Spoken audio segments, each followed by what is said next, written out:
श्री गणेशाय नमः. श्री स्वामी समर्थ. आज आपण अयोध्याकांडातला 65वा सर्ग वाचूया.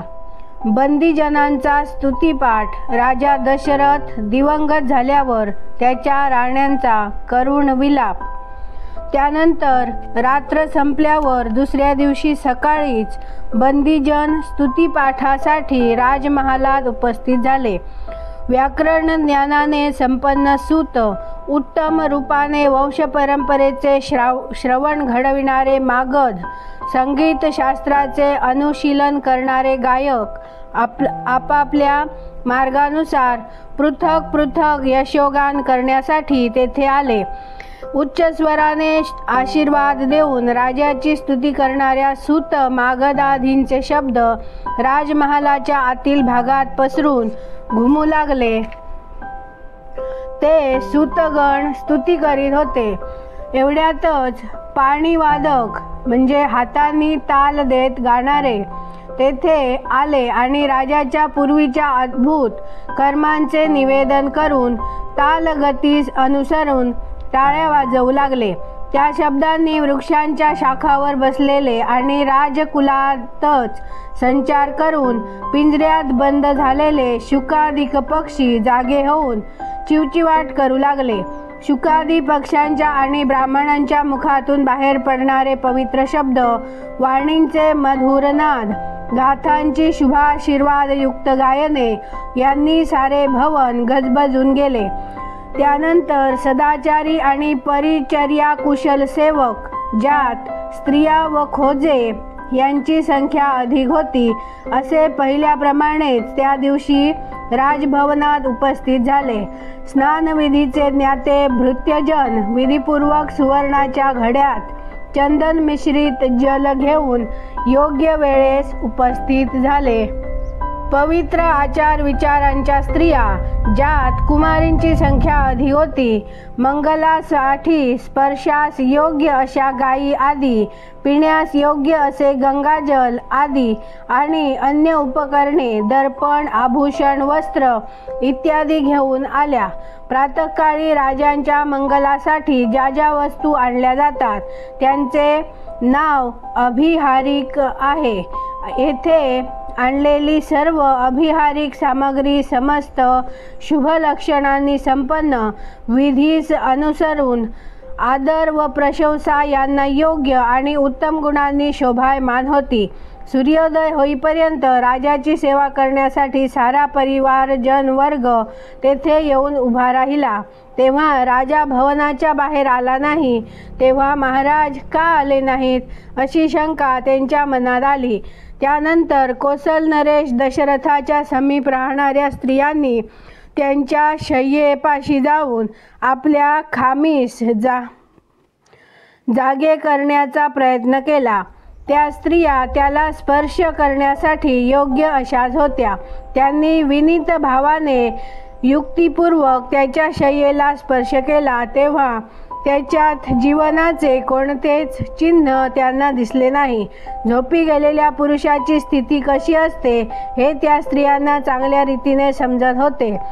म्हणून त्यांनी हृदय व हाताचा मूल भाग म्हणजे मनगट यात चालणाऱ्या नाड्यांचीही परीक्षा केली, पण तेथेही त्यांना जिवंतपणाचा प्रत्यय आला नाही.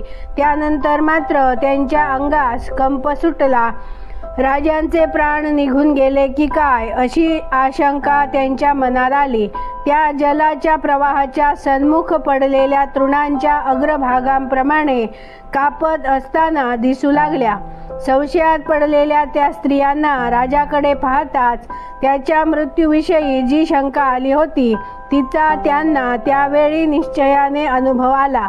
पुत्रशोकाने आक्रांत झालेली कौसल्या आणि सुमित्रा त्यावेळी मरण पावल्याप्रमाणे झोपल्या होत्या.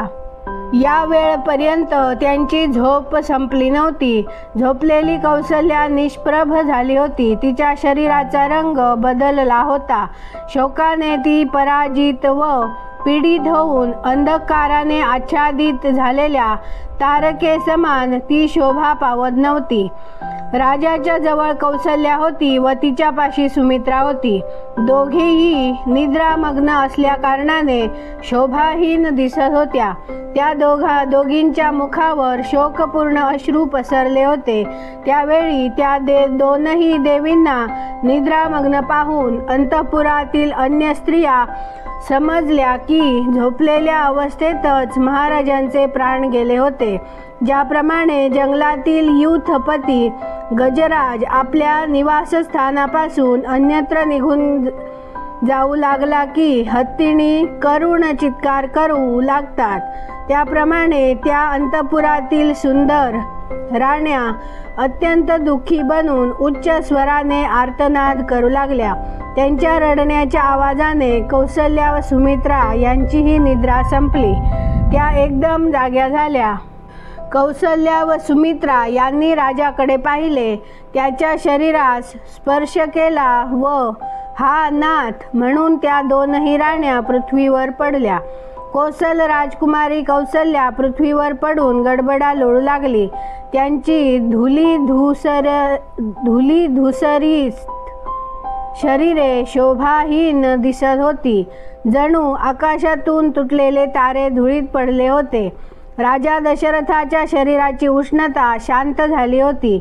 अशा प्रकारे त्याचे जीवन शांत झाल्यावर भूमीवर अचेत होऊन पडलेल्या कौसल्यास अंतःपुरातील त्या साऱ्या स्त्रियांनी मरण पावलेल्या नागिणीप्रमाणे पाहिले. त्यानंतर मागाहून आलेल्या महाराजांच्या कैकेयी आदी साऱ्या राण्या शोकाने संतप्त होऊन रडू लागल्या. अचेत होऊन त्याही भूमीवर पडल्या. त्या रडणाऱ्या राण्यांनी तेथे प्रथमपासूनच होणाऱ्या आर्तनादास आणखीनच वाढविले. त्या वाढलेल्या आर्तनादाने तो सर्व राजमहाल पुन्हा जोराने गरजून घुमू लागला. कालधर्मास प्राप्त झालेल्या राजा दशरथाचे ते भवन भ्यालेल्या, घाबरलेल्या आणि अत्यंत उत्सुक अशा मनुष्यांनी भरून गेले.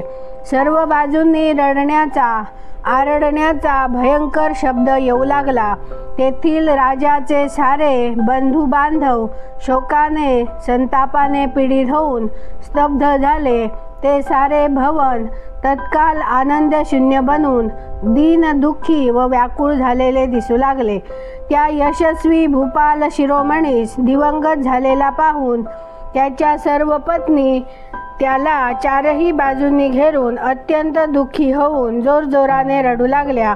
त्याच्या दोनही बाजूंना पकडून त्या अनाथाप्रमाणे करुणाजनक विलाप करू लागल्या.